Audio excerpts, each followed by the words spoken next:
నమస్తే, నేను Priyanka. Welcome to even TV news. వివరాల్లోకి వెళ్తే, తెలంగాణ అసెంబ్లీలో ముఖ్యమంత్రి రేవంత్ రెడ్డి చూపిన రాజకీయ హుందాతనాన్ని ఫిషరీస్ కార్పొరేషన్ చైర్మన్ మెట్టు సాయి కుమార్ ప్రశంసించారు. అసెంబ్లీలో ప్రతిపక్ష నేత కేసీఆర్ కు సీఎం స్వయంగా ముందుకు వెళ్లి మర్యాదపూర్వకంగా షేక్ హ్యాండ్ ఇవ్వడం ప్రజాస్వామ్య సంప్రదాయాలకు అద్దం పడుతుందన్నారు.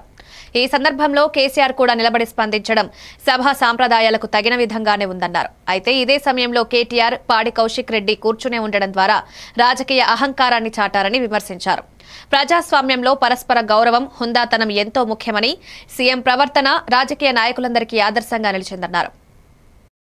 రేవంత్ రెడ్డి గారు వారి యొక్క ప్రేమని, వారి యొక్క హుందాతనాన్ని ఎక్కడ తగ్గాలో ఎక్కడ నెగ్గాలో అని తెలిసిన వ్యక్తిగా, మానవతా మూర్తిగా, అందరినీ గౌరవించే వ్యక్తిగా మరొకసారి తెలంగాణ ముఖ్యమంత్రి రేవంత్ రెడ్డి గారు నిలిచారు.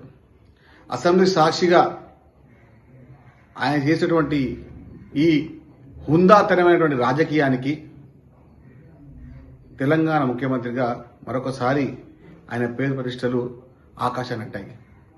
అక్కడ మీరు చూడొచ్చు, ముఖ్యమంత్రిగా 3 అడుగులు ముందుకొచ్చి మాజీ ముఖ్యమంత్రి గారిని ప్రతిపక్ష నాయకుడిని కలుస్తున్నప్పుడు ఎక్కడ ఇద్దరున్నారు అవలగాన్లు. వాడొకడు కేటీఆర్, వీడొక అవల మన కౌశిక్ రెడ్డి. కనీస మర్యాద లేకుండా కుర్చీల్లో కూర్చొని గౌరవప్రదమైన వ్యవస్థలో గౌరవప్రదంగా మంత్రిగా పనిచేసి ఇప్పుడు ఎమ్మెల్యేగా ఉండి అహంకార భరితమైన వ్యవహారాలు చేసినటువంటి ఈ అజ్ఞాన ఎమ్మెల్యేలు, అహంకారపు ఎమ్మెల్యేలు మీరు భవిష్యత్తులో మరొకసారి శాసనసభకు రాకుండా తెలంగాణ ప్రజలు నేడు నిర్ణయించుకున్నారు.